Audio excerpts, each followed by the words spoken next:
ಭಗವದ್ಗೀತೆ ಅಧ್ಯಾಯ 2 ಶ್ಲೋಕ 55.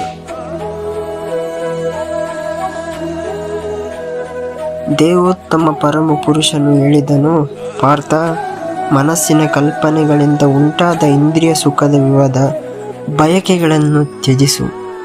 ಮನಸ್ಸು ಪರಿಶುದ್ಧವಾಗಲಿ. ಆತ್ಮದಲ್ಲಿ ಸಂತುಷ್ಟನಾದಾಗ ಆತನನ್ನು ಶುದ್ಧ ದಿವ್ಯ ಪ್ರಜ್ಞೆಯಲ್ಲಿ ಇರುವನೆಂದು ಕರೆಯುವರು.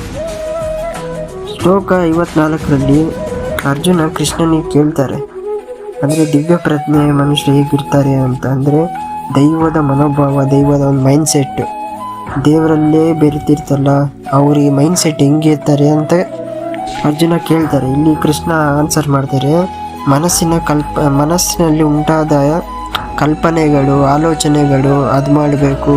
ಅಂದರೆ ಸುಖದ ಪ್ರತಿ ಆಕರ್ಷಿತನಾಗೋದು, ಇದನ್ನೆಲ್ಲ ತ್ಯಜಿಸ್ಬೇಕು. ಅಂದರೆ ಇದನ್ನೆಲ್ಲ ಬಿಡಬೇಕು. ಮನಸ್ಸು ಶುದ್ಧವಾಗಿಟ್ಕೊಬೇಕು. ಆತ್ಮಕ್ಕೆ ಸಂತುಷ್ಟನಾಗಬೇಕು. ನಮ್ಗೆ ಎಷ್ಟಿದೆ ಅಷ್ಟರಲ್ಲಿ ಸಂತುಷ್ಟನಾಗಬೇಕು. ಅಂಥದ ಆತನನ್ನು ಶುದ್ಧ ದಿವ್ಯ ಪ್ರಜ್ಞೆಯನ್ನು ಇರುವನು ಕರೆಯುತ್ತಾರೆ.